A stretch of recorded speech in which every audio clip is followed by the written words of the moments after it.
रविंद्रनाथ टैगोर जी की तीसरी रचनाओं में का नाम है अंतिम प्यार। आर्ट स्कूल के प्रोफेसर मनमोहन बाबू घर पर बैठे अपने मित्रों के साथ गपशप कर रहे थे।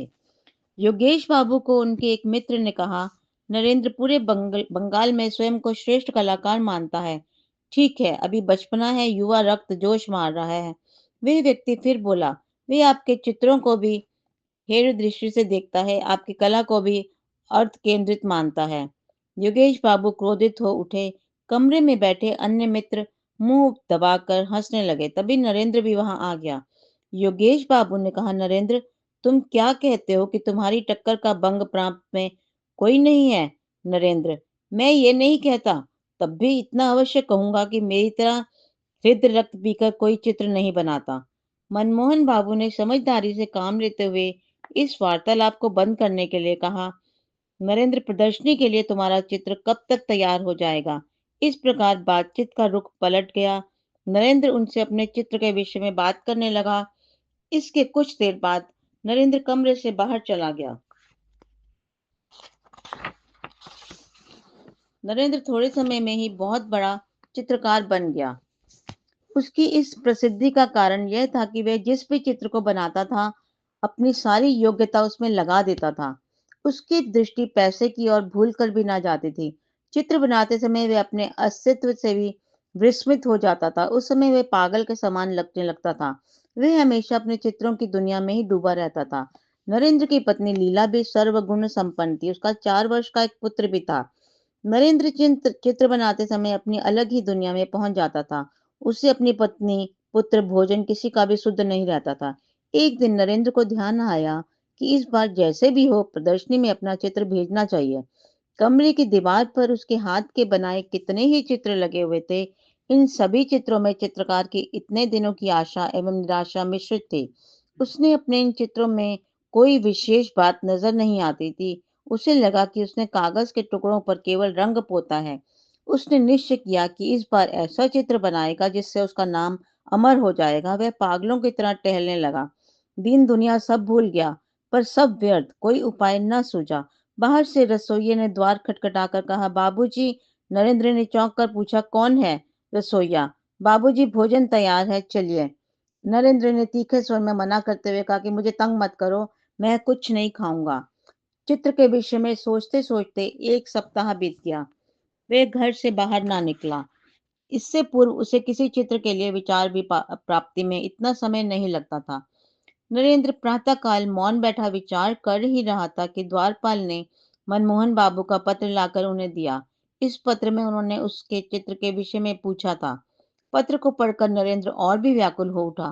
प्रदर्शनी में केवल एक सप्ताह बचा था और अभी तक चित्र के विषय में उसका विचार ही तय नहीं हुआ था। अपनी अयोग्यता पर विचार करके वह रो पड़ा। नरेंद्र कई दिन से चित्रशाला में ही सो रहा था। पूरी रात उसकी आंखों में ही निकल जाती थी। नरेंद्र कई रातों से ढंग से सो भी नहीं पा रहा था और कल की रात भी इसी प्रकार निकल गई। उसकी आंखों में जागरण का आलस्य स्पष्ट दिखाई दे रहा था। उसकी पत्नी घबराई हुई उसके पास आई और उसका हाथ पकड़कर बोली, जल्दी चलकर बच्चे को देखो, उसे क्या हो रहा है? नरेंद्र ने पूछा, क्या हुआ? शायद हैजा हो गया है। इस प्रकार समय नष्ट मत करो, बच्चा बिल्कुल अचेत पड़ा है।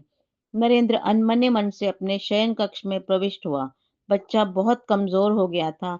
भयानक रोग की परछाई साफ दिखाई दे रही थी। वे कंकाल मात्र मृत प्राय दिखाई दे रहा था। बच्चे की सांस देखकर ही उसके जीवित होने का एहसास होता था। उसकी पत्नी लीला ने कहा, इस तरह खड़े न रहो, जाओ डॉक्टर को बुला लाओ। नरेंद्र ने दबी आवाज में कहा, क्या डॉक्टर? पत्नी उसकी बात सुनकर हैरान हो उठी।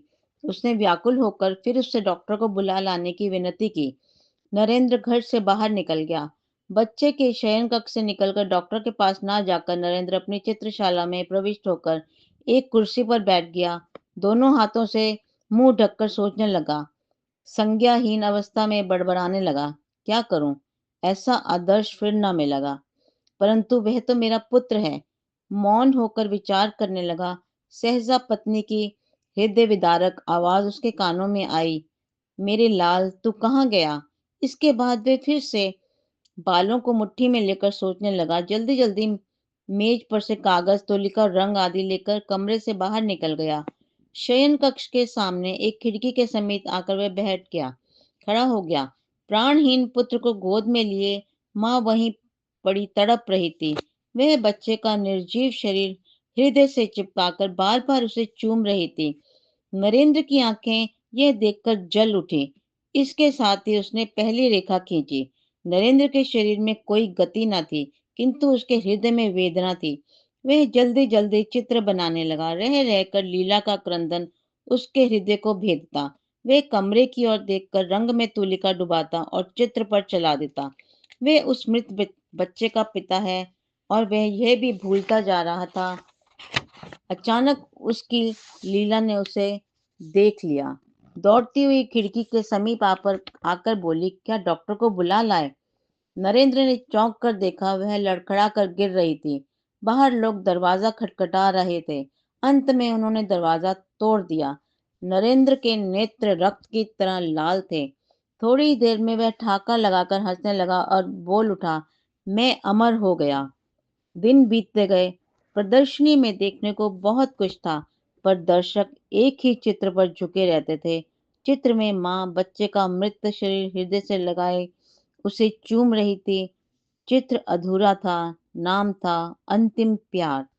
चित्रकार की तुलिका ने बहुत ही सूक्ष्म और दर्दनाक चित्र अंकित किया था। दर्शकों में योगेश भाबू भी थे।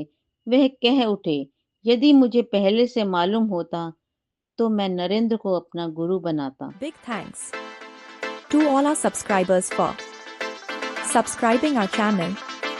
If not, please subscribe and do not forget to press the bell icon for all notifications. Please visit our channel for all kinds of stories and more. Thank you.